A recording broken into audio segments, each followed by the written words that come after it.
सारे लोग हनुमान के लड्डू खाने में लगे हैं। एक पंडित जी थे, एक मौलवी जी थे, और एक पादरी जी थे, और एक जादव जी थे। चारों में दोस्ती हुई, चारों में दोस्ती थी।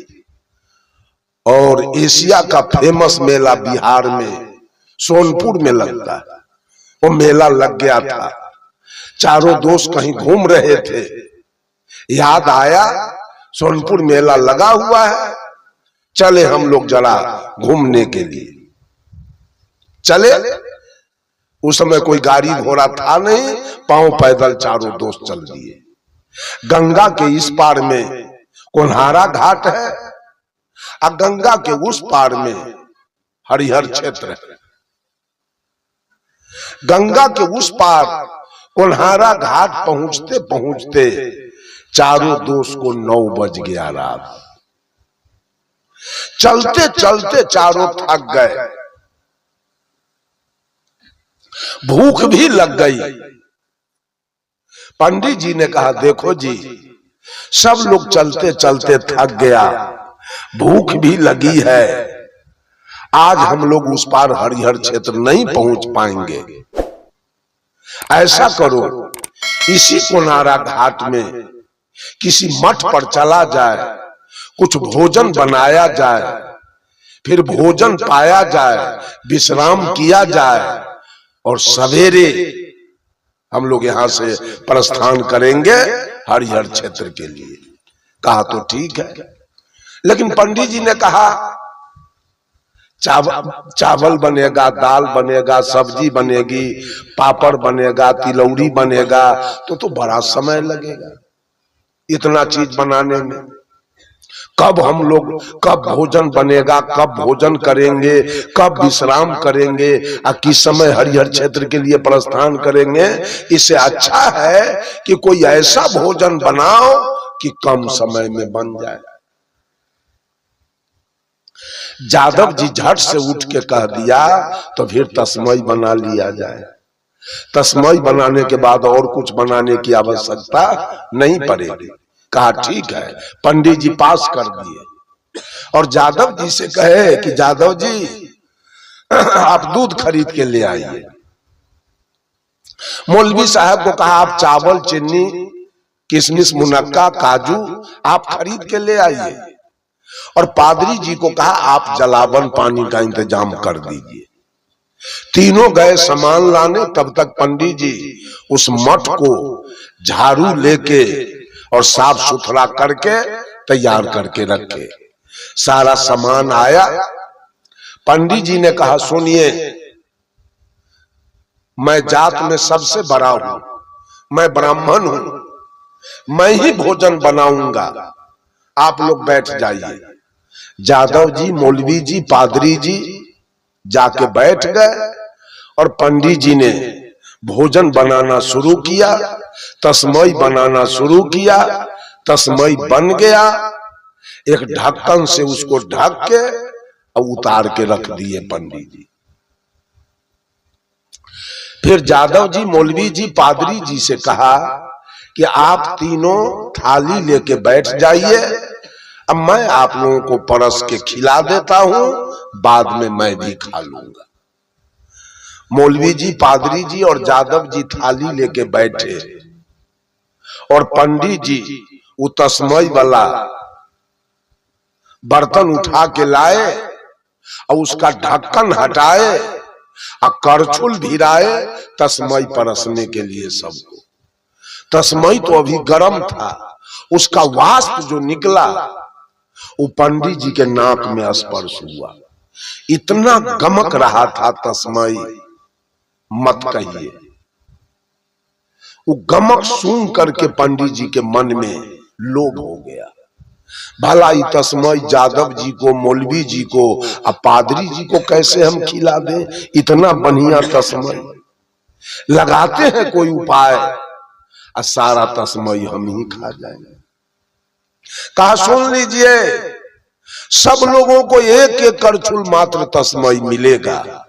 अब सारा तस्मई स्टॉक में रहेगा और कल भोरे जो सबसे बढ़िया सपना दिखाएगा वही सारा तस्मई खाएगा।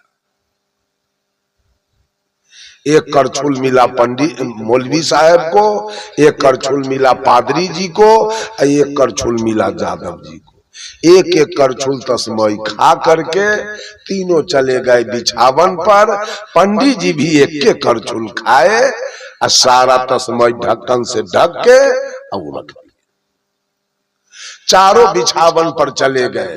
पंडित जी सो गए, पादरी जी सो गए, मौलवी जी सो गए, और जादव जी को तो एक करछुल से कुछ नहीं। ई बेचारा बिछावन पर छटर पटर कर रहा था। इनको नींदे नहीं आ रही थी।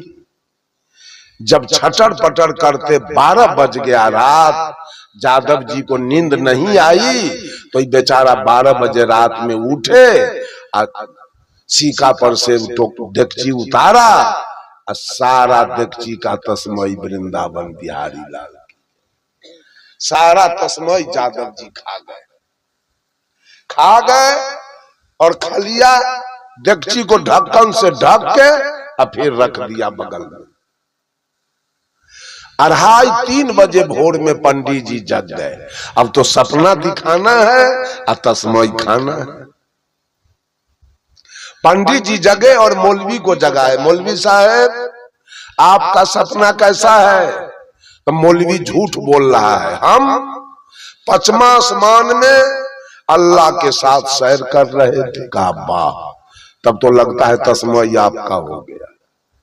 अनुमाने के तस्मई खाना है। जादव जी तो पूरा अनुभव करके सोया हुआ है। कहा तस्मई आपका हो गया। अब 5वां आसमान में जो अल्लाह के साथ सैर करे, इससे बढ़ के सपना तो कुछ और होगा। पादरी को पूछा आपका सपना क्या है पादरी जी? तो पादरी जी कहा हम तो 7वां आसमान में ईसा मसीह के साथ सैर कर रहे थे। कहा वाह, ये तो 2 आसमान और बढ़ा दिया। अब तस्मई किसका हुआ? पादरी जी का। मौलवी गए, क्योंकि 2 आसमान इनका सपना बढ़ गया। और मौलवी साहब पूछे पंडित जी से, पंडित जी और आपका सपना कैसा है? तो पंडित जी तो खौरे झूठ बोल गए। कहा हम तो क्षीर सागर में थे, विष्णु हमारे सिरहन्ना में बैठे हुए थे और लक्ष्मी हमारी पैर दबा रही थी। कहा वाह, जिसको लक्ष्मी पैर दबावे और विष्णु सिरहन्ना में बैठे, इससे बढ़ के सपना कोई होगा क्या? दोनों मौलवी और पादरी करेजा में मुक्का मार लिया। तस्मई पंडित जी के हो गया। पंडित जी तो इतना खुश हैं, मौलवी वाला हिस्सा हमारा हो गया, पादरी वाला हिस्सा हो गया, एक हिस्सा मेरा है। तो 3 हिस्सा के मालिक कौन हुआ? पंडित जी हो गए। सोचा एक के हिस्सा के मालिक नहीं, जादव जी सोया हुआ है, इसको जगाते हैं, इससे भी सपना पूछ लेते हैं, तब एक बेर पंगत लगाएंगे।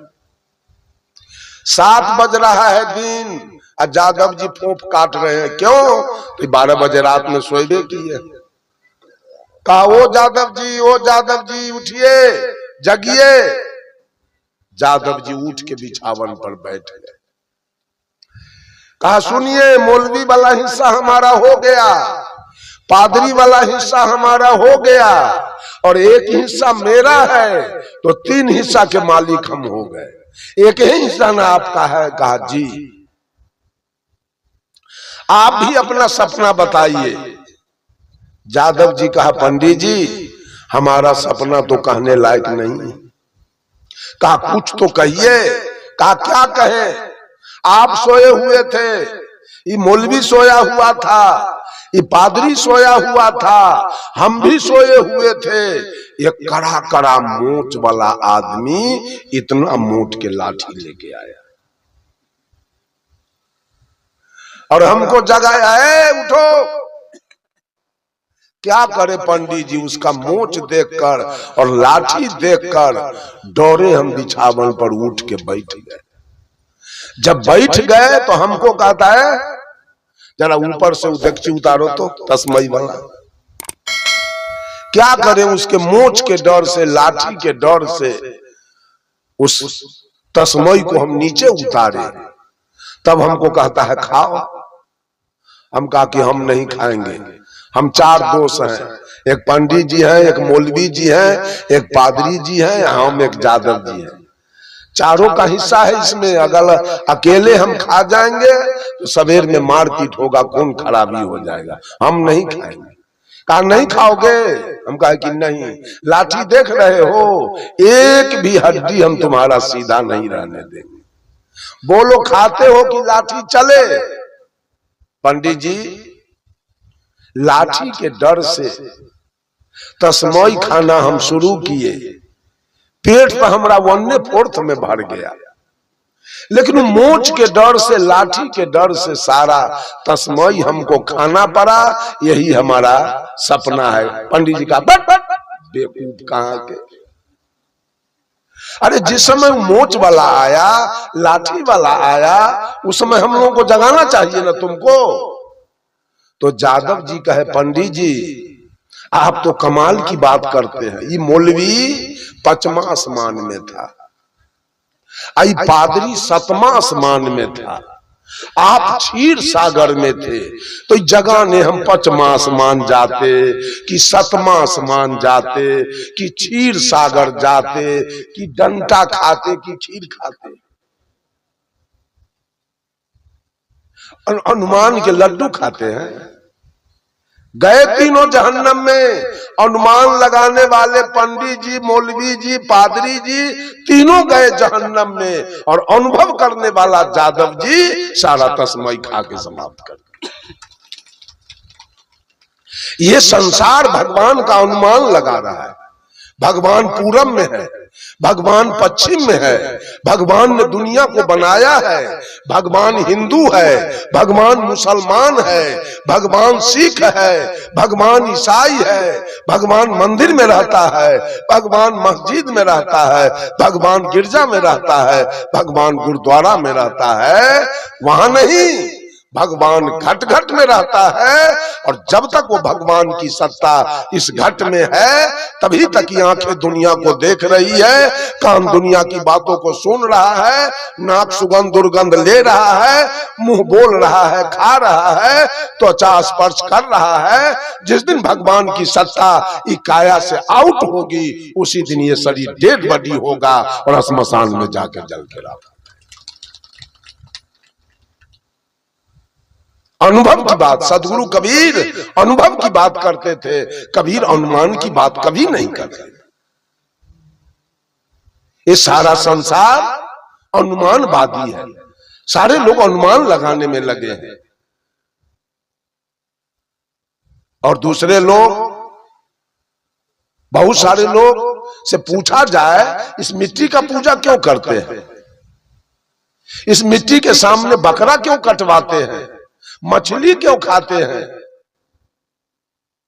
बैद्यनाथ जगन्नाथ क्यों दौड़ लगाते हैं, तो कहते हैं कि हमारी परंपरा रही है, हमारे पूर्वज ऐसा किए हैं, इसलिए मैं ऐसा कर रहा हूं। कुछ लोग तो अनुमानवादी हैं, तर्कवादी हैं, और कुछ लोग परंपरावादी, परंपरा पर चल रहे हैं। परंपरा में हम लोगों के पूर्वज इंद्र भगवान के भरोसे, इंद्र के भरोसे खेती करते थे। बारिश हुई तो धान हुआ, गेहूं हुआ, मक्का हुआ। अब बारिश नहीं हुई, इंद्र भगवान का कृपा नहीं हुआ, सब कुछ खत्म हो गया, जल गया। भूखों मरते थे। जिस दिन मैं मैट्रिक में पढ़ रहा था, लगभग 1977 में मैं मैट्रिक का एग्जामिनेशन दिया था। उससे पहले 75 में, 74 में लोग बात करते थे कि भारत की जनसंख्या 56 करोड़।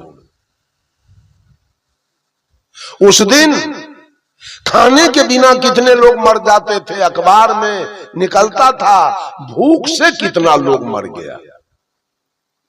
उस दिन ही मां बहने आपके छत्तीसगढ़ की बात नहीं, हमारे बिहार में जो माता बहनें थी वो किनारी वाली साड़ी, सादा कोरा कोरा साड़ी बिकता था, और उस साड़ी को रंग में रंग के तब पहनती थी। लेकिन आज वो परंपरा खत्म हो गया। हर औरत के शरीर पर Gajji silk, south silk, Banarasi sari पहननी है सब, वो परंपरा खत्म हो गया। अब तो धोती का परंपरा खत्म होने जा रहा है।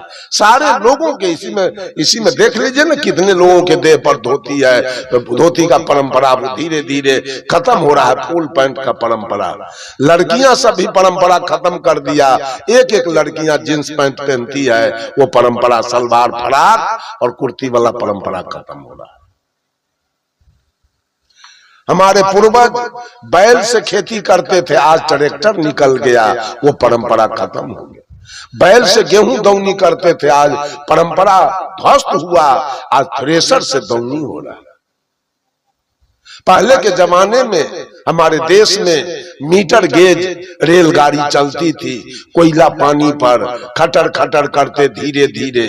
आज वो परंपरा खत्म हुआ और मीटर गेज से ब्रॉड गेज हुआ, और कोयला पानी के इंजन से तेल वाला इंजन बना, और उससे भी सुधार करके आज इलेक्ट्रिक इंजन इतना तीव्र गति से चल रही है। वो परंपरा हमारा खत्म हो गया। हमारे परंपरा में कोई एपीएल बीपीएल नहीं था, कोई पैन कार्ड, कोई आधार कार्ड, कोई आईडी कार्ड कभी नहीं था। लेकिन आज आवश्यकता पड़ी तो सब कुछ बन गया। पहले के जमाने में दलित महादलित नाम का कोई चीज नहीं था, पिछड़ा अत्यंत पिछड़ा का कोई चीज नहीं था, आज वो भी हो गया। सारी परंपरा ध्वस्त हो रही है, कहीं कुछ बच नहीं रहा है। साहब कबीर ने कहा, लिखे लिखे गाड़ी चले, लिखे चले कपूत, लीख छोड़ के तीन चले, सुरमा शेर सपूत। बंधुओं, लीख बनाए हुए लीख पर कौन चलता है? बेवकूफ, जिसको ज्ञान नहीं है, किसी के बनाए रास्ते पर चलता है। जो विद्वान होते हैं, जो होनहार होते हैं, जो कर्मनिष्ठ होते हैं, वो अपना रास्ता स्वयं बनाते हैं। सदगुरु कबीर अपना रास्ता स्वयं बनाए थे, बुद्ध अपना रास्ता स्वयं बनाए थे, महावीर अपना रास्ता स्वयं बनाए थे, सेवरी अपना रास्ता स्वयं बनाई थी, रैदास अपना रास्ता स्वयं बनाए थे, सुपच भगत अपना रास्ता स्वयं बनाए थे, सुभाष चंद्र बोस किसी के बनाए रास्ते पर नहीं चले, अपना रास्ता स्वयं बनाए, खुदीराम बोस अपना रास्ता स्वयं बनाए, और महारानी लक्ष्मीबाई अपना रास्ता स्वयं बनाई थी, किसी के बनाए मार्ग पर नहीं चली।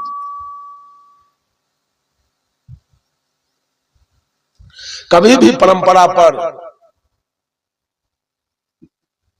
नहीं चलना चाहिए। अपना रास्ता स्वयं आप कैसे जिएंगे, आपका जीवन कैसे खुशहाल होगा, वो रास्ता आपको स्वयं चुनना होगा। किसी के बताए मार्ग पर चलने से आपका काम नहीं होने वाला है, और पुराने बाप दादा के बताए मार्ग पर चलने से आपका उद्धार होने वाला नहीं है। काल परिस्थिति के अनुसार मनुष्य को चलना चाहिए। ये सारे परंपरावादी लोग, आज वो भी परंपरा कहां है? अगर आप परंपरा का अनुसरण करते हैं तो सेवरी कैसे चल रही थी, मीरा कैसे चल रही थी, नर्मदा कैसे चल रही थी, अनुसुईया कैसे चल रही थी, महारानी लक्ष्मीबाई कैसे चल रही थी। उस परंपरा, अगर परंपरा का पालन करना है तो उसका पालन तो होना चाहिए। आज की जो युवती लड़की सब है, वो सेवरी के परंपरा पर चल रही है, मीरा के परंपरा पर चल रही है। वो जींस पैंट और टी शर्ट पहन रही है। क्या सेवरी जींस पैंट पहनती थी? क्या मीरा जींस पैंट पहनती थी? क्या अनुसुईया जींस पैंट पहनती थी? क्या नर्मदा जींस पैंट पहनती थी? वो भी परंपरा खत्म हुआ। बंधुओं, आज का जो समय है, आज के समय का जो पुकार है, उसके अनुसार जैसे बहे प्यार वैसे ओढ़िए पीठ। परंपरा पर चलने से हमारा उद्धार होने वाला नहीं, हमारा कल्याण होने वाला नहीं, न अनुमान पर चलने से हमारा कल्याण होने वाला है और न परंपरा पर चलने से हमारा कल्याण होने वाला है। आज सारे लोग परंपरावादी बनते जा रहे हैं। युग का पुकार देखिए कैसा है, युग का पुकार, उसके अनुसार हमको चलना होगा। और तीसरे लोग विश्वासवादी हैं, विश्वास पर चल रहे हैं, भगवान का कृपा होगा सारे काम सही हो जाएंगे। सारे लोग, मुसलमान भी विश्वास पर चल रहा है, हिंदू भी विश्वास पर चल रहे हैं, वो भी अल्लाह का विश्वास किया है। मैंने एक मुसलमान से पूछा, इतना शरीर पर मांस लादे हो, किसी का मांस खा करके इतना मांस अपना बढ़ाए हो, अगर आपके शरीर का मांस खाना कोई पसंद करे तो क्या करोगे, दोगे? देगा मुसलमान? साहब कबीर कहते हैं मुसलमानों से, तुझे है शौक मिलने का तो हर दम लो लगाता जा, जला कर खुशनुमाई को भस्म तन पर रमाता जा। एक जगह मैं ट्रेन पकड़ने के लिए गया, जिस बोगी में मैं चढ़ा उसमें 5-7 मौलवी दाढ़ी वाले, टोपी वाले, अपने हिंदू में सुमरनी माला होता है, लोग साधु लोग सुमरनी माला फेरते हैं, मुसलमान में उसको तस्वीर कहते हैं। वो पत्थर का दाना होता है और वो भी फेरता रहता है। सब मौलवी को देखा मैं फेरते,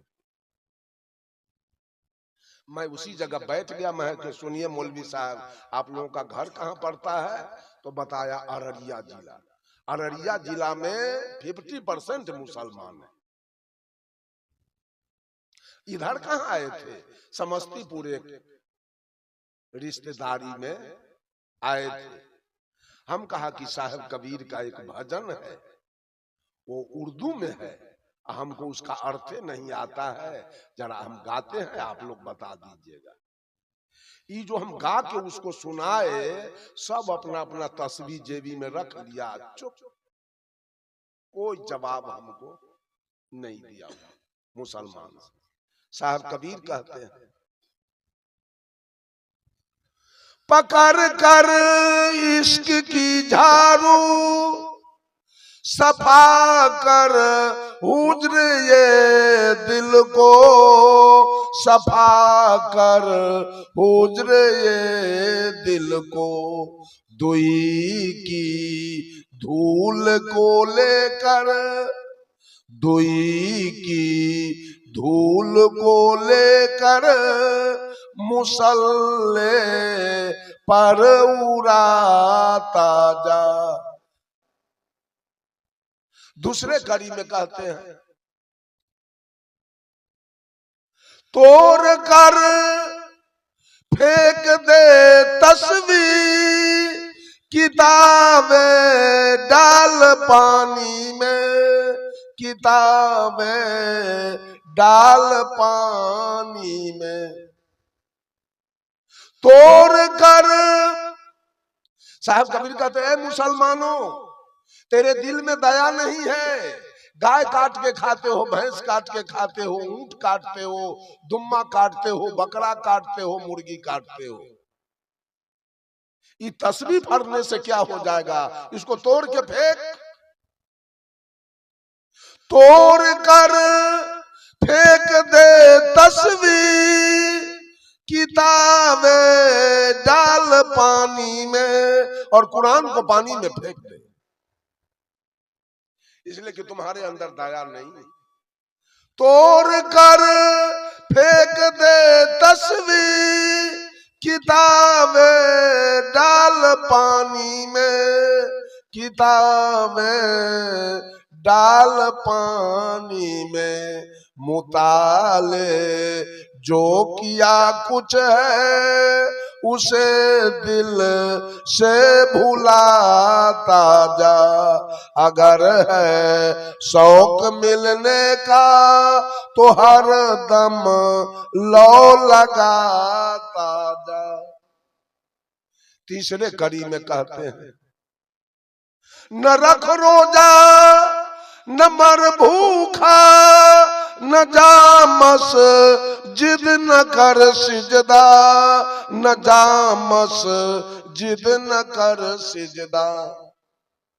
न रख रोजा न मर भूखा न जा मस्जिद न कर सिजदा न जा मस्जिद न कर सिजदा।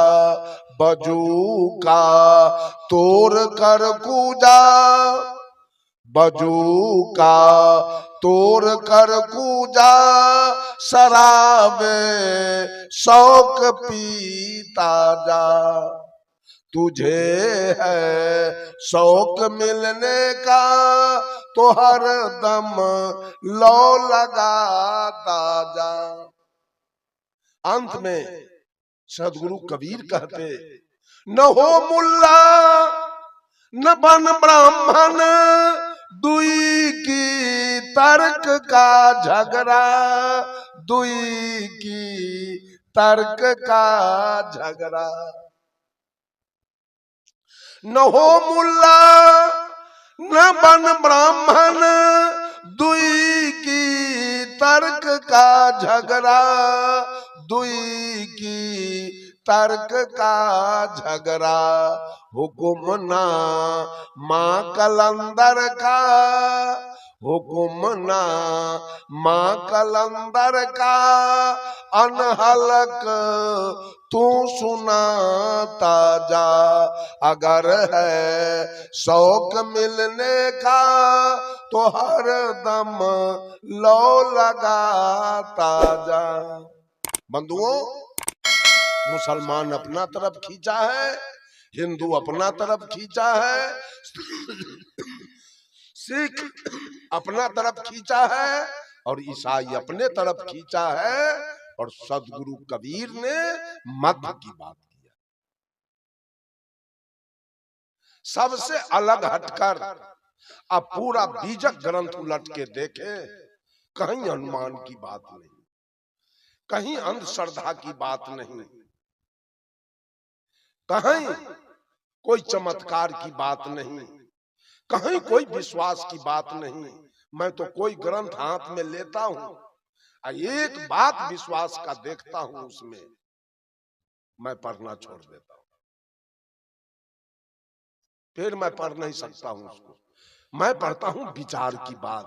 पूरे बीजक उलट के देखिए तो आद्योपांत पूरे बीजक में केवल विचार ही विचार भरा हुआ है, एक भी शब्द आपको विश्वास करने नहीं। पूरे बीजक के अंदर एक भी विश्वास की चर्चा नहीं, केवल विचार की चर्चा।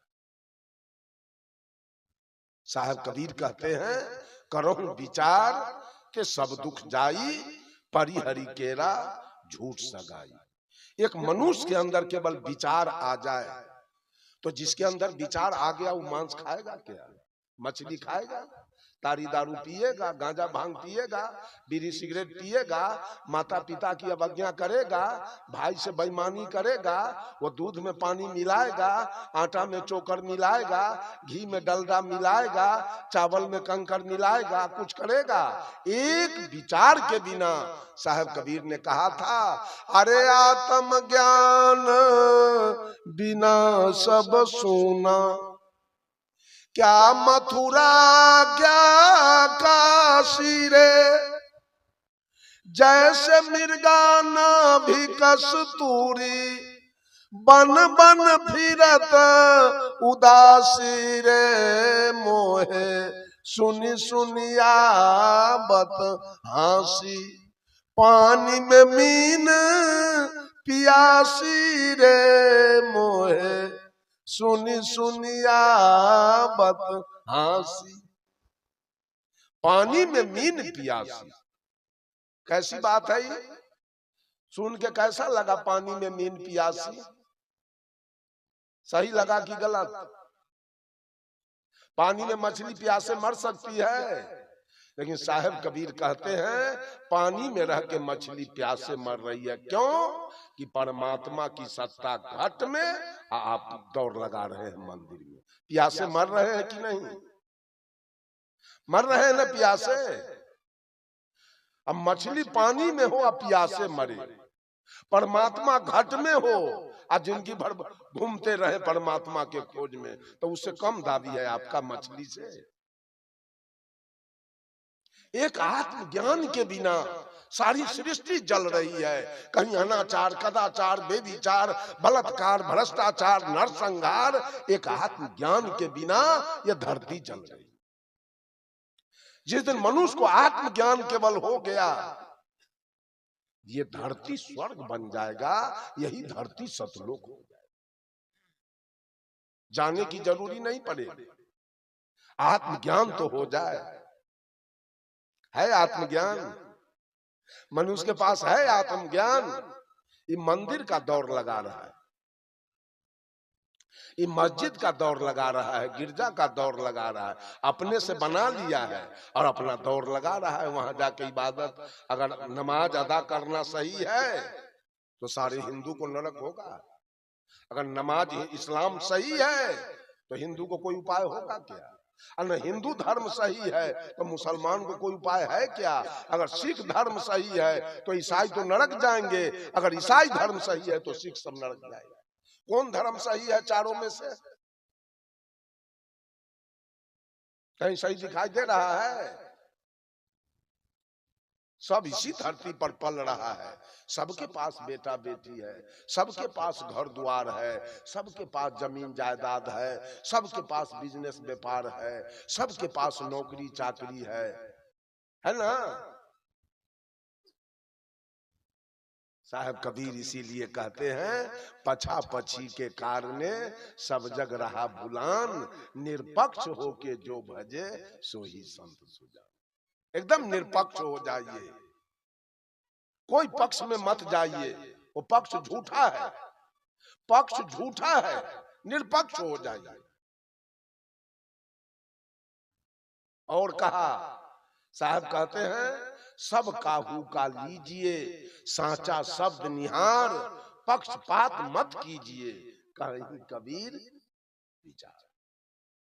जहां जाइए, अगर सिख धर्म का सत्संग चल रहा है, इस्लाम का सत्संग चल रहा है, जैन का सत्संग चल रहा है, बौद्ध का सत्संग चल रहा है, बाबा जय गुरुदेव का सत्संग चल रहा है, रामपाल जी का सत्संग चल रहा है, सतपाल जी का सत्संग चल रहा है, रजनीश का सत्संग चल रहा है, हरदेव सिंह जी का सत्संग चल रहा है, वहां से जो सौदा आपको जचे वो ले लीजिए और सौदा उनका वहीं छोड़ के चुपचाप। कबीर साहब कहते हैं सब काहू का लीजिए साचा शब्द निहार। वहां जो सच्चा वस्तु आपको मिल रहा है लेके चले आइए, पक्षपात मत कीजिए। कहीं गोस्वामी तुलसीदास जी ने कहा घट में है सूझ है नहीं, लानत है सो जिंद, आ तुलसी या संसार को भयो है मोटिया बिंद। सबने तो यही बात कहा। महादेव जी ने क्या कहा? कर्पूर गौरंग करुणावतारंग संसार सारंग भुजगेंद्र हारम सदा बसंतं हृदय रविंदे भवन भवानी सहितम नमा। मैं कहां बसता हूं?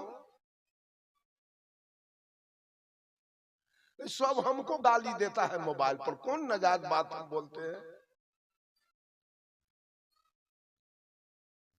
आप सब लोग अपना अपना ग्रंथ तो उलट के देख लीजिए कि कहां हम गलत बोलते हैं।